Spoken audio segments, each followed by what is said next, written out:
Hello folks, welcome. 25th of April, and here in my kiln shed, just to bring you up to speed, up to date with what's going on. Yes, I've been busy doing decorating. These are glazed and sprayed with wood ash on the bases there, and these are some of the pots you saw the other day in the last clip, but now are glazed, banded and decorated. So I've got to get these in, or at least some of these, plus others that I've got inside. Right now, let me just take you into the kiln a minute. Yeah, I don't really have pots that are the right size for the I potentially could have up to about nearly 9 inches in height with these props, but I need to keep the shelf at this height on the base because it marries up exactly with the spy hole there for me checking the cone. So I don't want to mess with it, you know, otherwise I get all kind of out of sync with where my cone is, etc. So I don't really, I always keep the bottom shelf the same height, the props, whatever I've got. Now sometimes I put in GP bowls down there, you know, face to face, but actually I can get more mugs in and they sell better. So even though I'm wasting space, I'm still gonna put in the mugs or the tankards.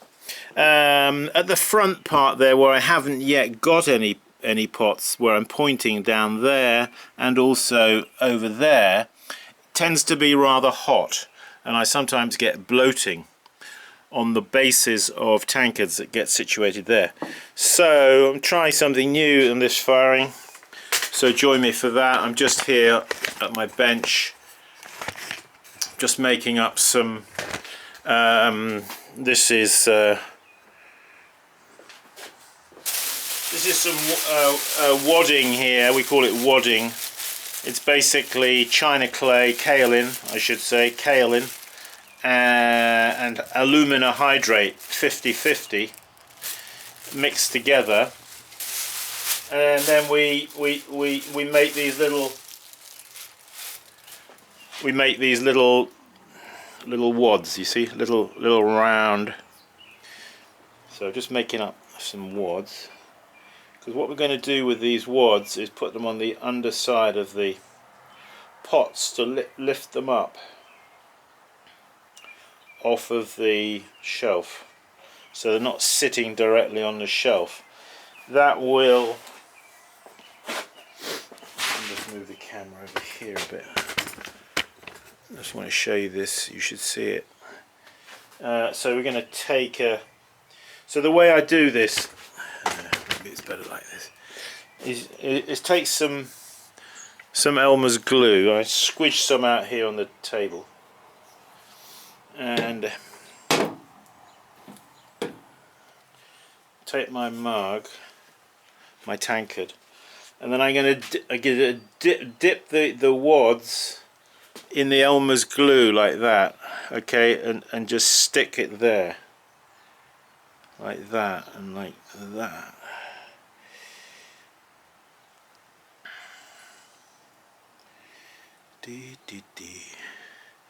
What this will do is raise it up off the shelf, and hopefully I will not get it bloated, and then these will just drop off. Alright, so there's some wads. Alright, so we've got to,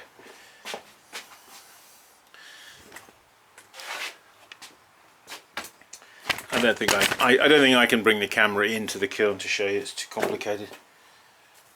So I'm just going to put that down there.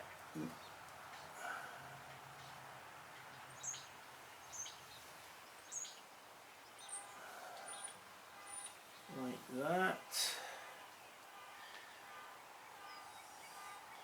Alright. We'll do another one. Yeah, I've never done this before. I've done it on a salt kiln. When we had a salt firing the other day over at a friend's house.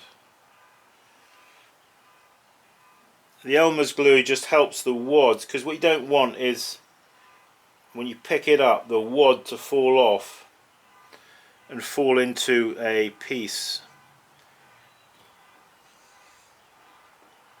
Somebody's alarm's going off. So the Elmer's glue sticks the wads, stops them doing that.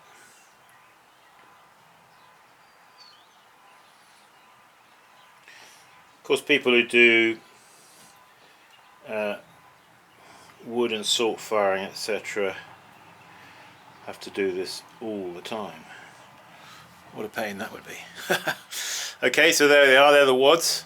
Now, I've not got 4 wads, I've got 6, because it's a little bit of a wider form. Okay? Alright. Let's...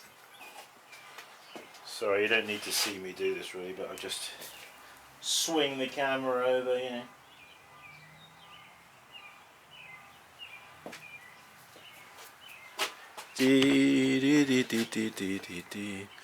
Oh yeah, I've got to put a cone. I've got a cone here. I've got a piece of clay here with some sand mixed in with it, and what I want to do is, this is, attend to your alarm, man.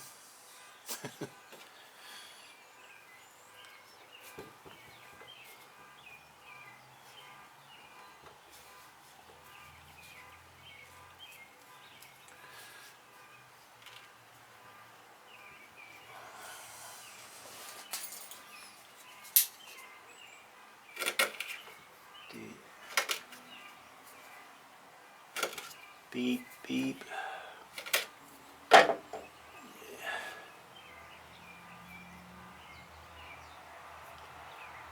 The bottom of the cone is at the right angle, so what I should have done actually is just, so first locate the cone at the right angle on your table and then wrap some clay around it. That's how I usually do it. And then I usually just prick it like that. That's it.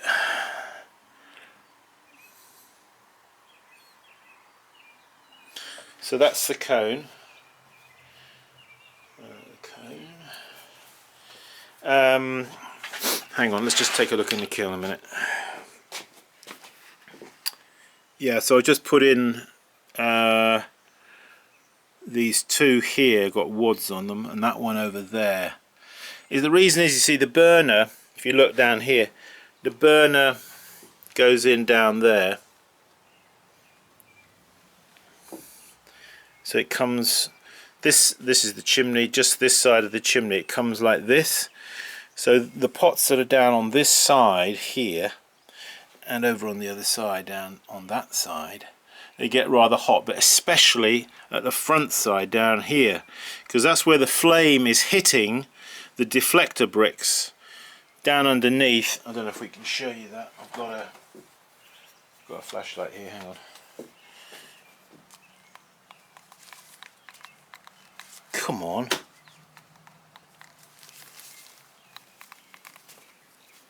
Yeah. Where I'm pointing there with the light, that is a deflector brick. It's at 45 degrees. Same down there on that side. There he is down there, you see, where I'm pointing. That deflects the heat up. So you get a lot of turbulence down there. And the turbulence, and plus down in the corner around down in there where I'm flashing the light down there, that whole area gets very hot because of the change of direction of the flame. When you get a change of direction of flame like that, you get a lot of turbulence, which creates extra heat. So that's why the ones there on the front, I have to put the... Okay, so I can get another, at least another one there, can't I? Oh, what fun. What fun indeed. Right. Yeah, I'll do another one of these guys.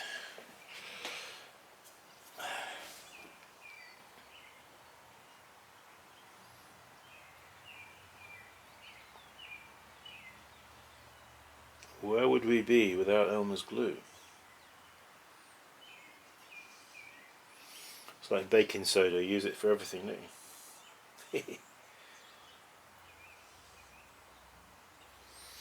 1, 2, 3,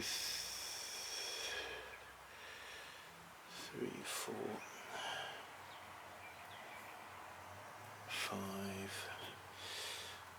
Ooh, it's a bit of a big one, that one. Yeah, little round balls like that, and stick him there like that. Okay, there he is. Right, now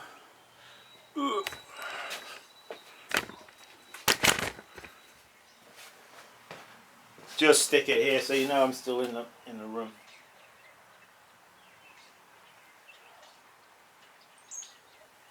Okay. See, doing a packing a kiln, for those of you that have never done it, it's a bit like packing a 3-dimensional jigsaw puzzle. So you see I've got some space down here along the front and a little bit of space down there where I'm pointing. So I have to think, well, what have we got that we could go there?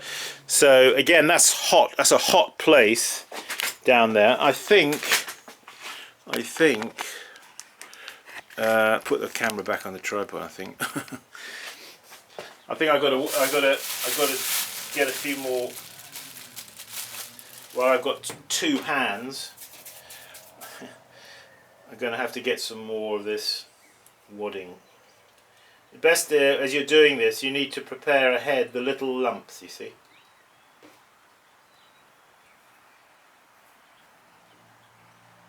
And you want them to be the same size.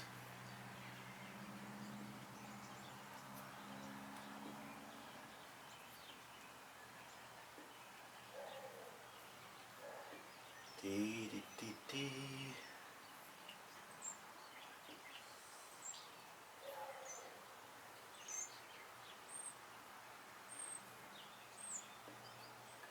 You need like 4 for each one anyway, don't you? 4 for each.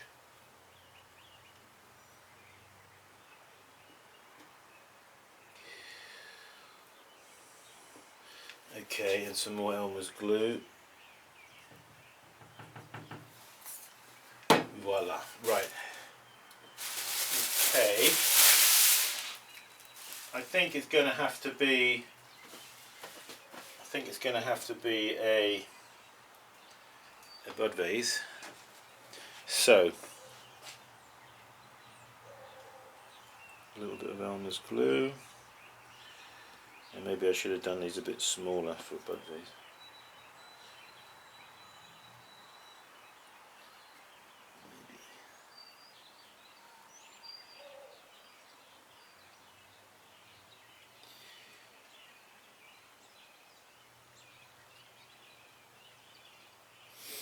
There they are. They look a bit weird, don't they, at the minute? But they, after the pots are fired, they just knock off. They don't stick, you see. All right, let me just stick.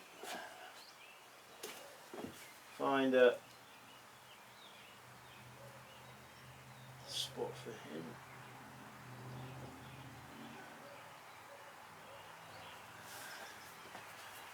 Dee, dee, dee, dee,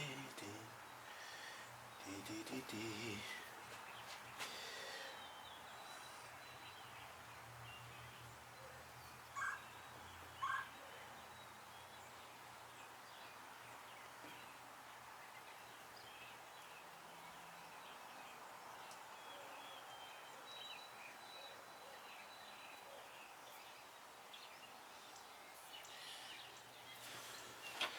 So effectively, you see, it's just going to raise him up off the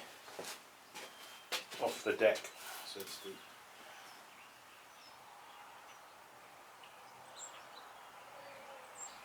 So when you put the pot down, you want to put it down and just press lightly. I'm going to make these wads a little smaller. Are we in the picture? Are we in the picture? Yes, we are. Good. Yeah, I'm going to make these guys just a wee bit smaller, as it's only above these. So these were the ones that I was telling you that had the like the white slip Hakami decoration. You see, underneath, you can't see it now because I put the transparent glaze over the top, and then on top of that I've done an iron oxide decoration, you see, with my brushes and cobalt. But it won't look like that when it comes out, because the white will go transparent, revealing the Hakami underneath. Dee, dee, dee, dee. Dee, dee, dee. Okay, don't depress them now, just stick them, attach them, and then we're going to put them on a shelf. And when we put them on a shelf, we just give it just a very slight push down, just so it sinks into the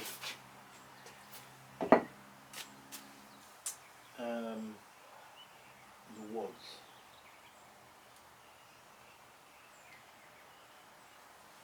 Gonna get that sinking feeling, sinking into the wads. Right, that sounds like sinking into the wads, like that song by, was it Into the Mystic? Into the Van Morrison. Was it Into the Mystic, isn't it called? Yeah. Okay. Probably that's all I'm going to need for now for the wadding. Let's bring the camera just over here.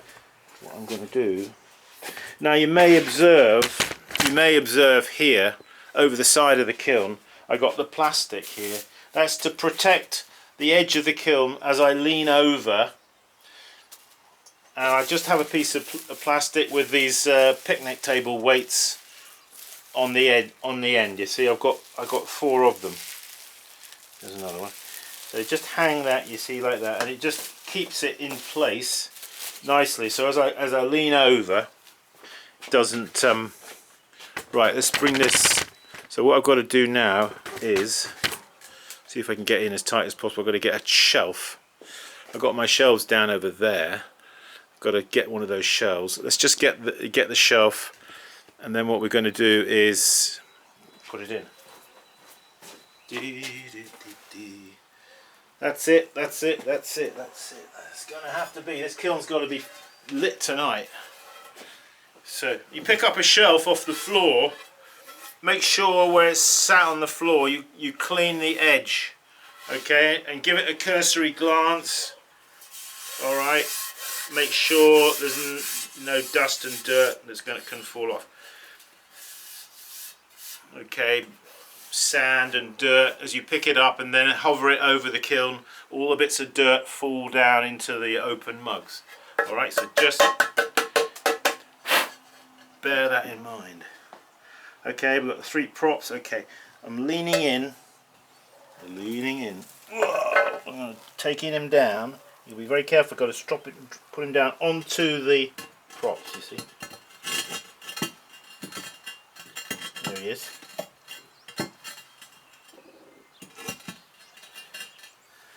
Now I've got to make sure he's properly centralised.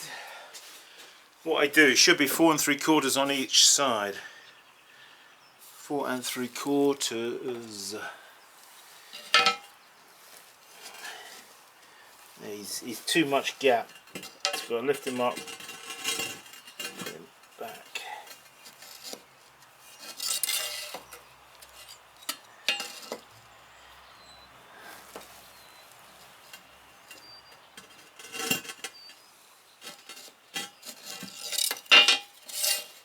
Yeah, I've got a mark on my ruler here, so when I put the ruler to there, it should line up with the edge of the shelf here.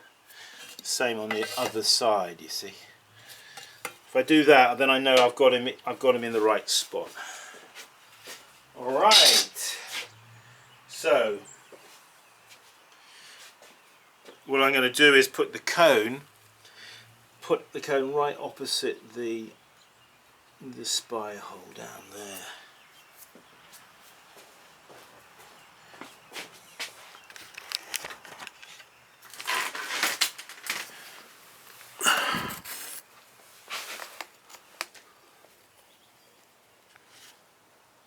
Can we see him?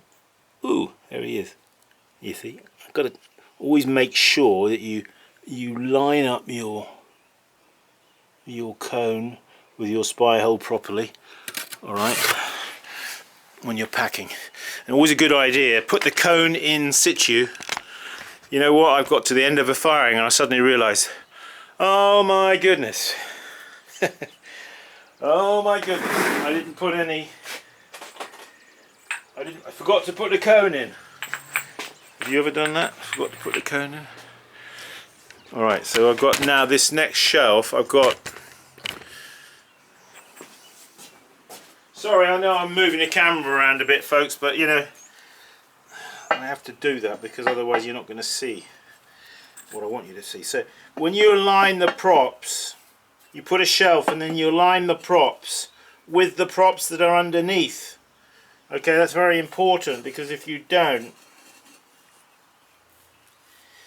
you will, you know, if you've got staggered props, you've got your shelf is here, you've got a prop here, then you've got a prop over here, you've got nothing underneath it. Make sure that the props are in a line, a vertical line, okay? That's what I'm trying to say. Sorry to shout. Don't mean to be emphatic. Not half I don't. Otherwise, if you don't, you're going to end up with warped shelves. That's what will happen, you see, because at high temperature, all of this kiln, everything becomes kind of a bit soft, you know. Not totally soft, but that's when you can get warpage. Right, I've got to just scrutinise these other pots over here. Ooh. So just for your info, for those who are new, in case you just tuned in, these pots are not bisque fired. They are raw.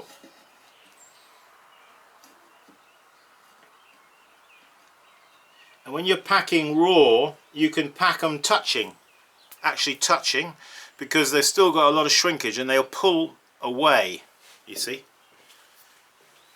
They'll pull away. They'll pull away.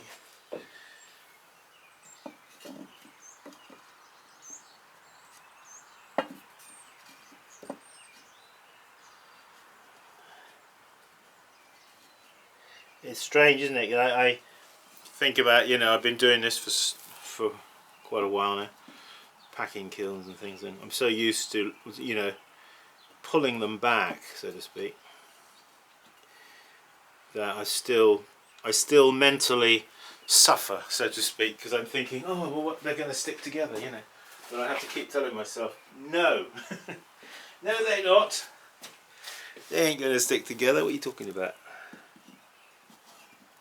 They're not going to stick together. So now here's the thing that's going to get happening here. Because I've only got 3 props, you see, as I'm packing this. Are we in the picture over there? Can you see? Oh yeah, I think you can. Yeah, so because we've only got 3 props, what will happen is, you see I'm putting all the mugs down one side. Well, that will cause the shelf, the weight of the mugs, to overbalance. So what you want to do, you need to put a counterweight on the other side. Otherwise, the shelf tips over.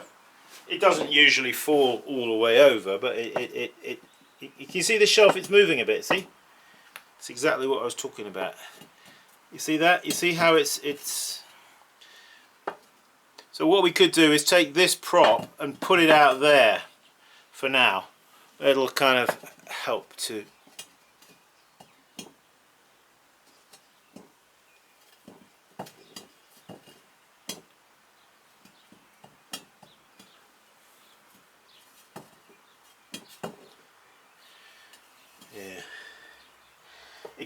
it can't go anywhere really because of the chimney. It's just bashing against the chimney.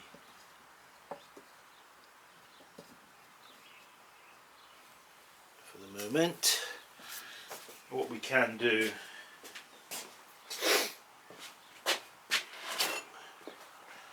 I've got a carborundum stone here. I'll put that over there. It's surprising the extra weight, how it will cause it to. As soon as I start packing more over this side though, the weight will go back. Okay folks, I expect we're going to draw this clip to a close because you're probably wanting to move on.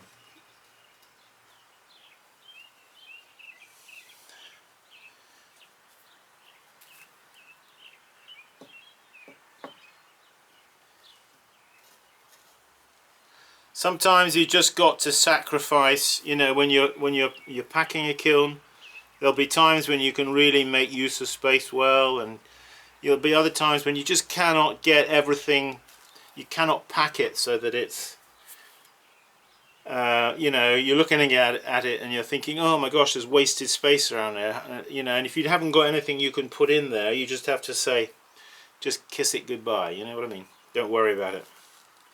Think of it like this, especially for a reduction kiln like this is. If we got a little bit of space around the pots,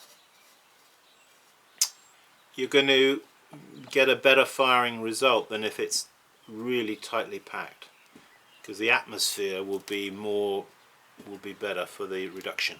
Okay, just think of it like that. Okay people. Well, that's it. I just got to carry on here now and do this and get it. I want to light it up.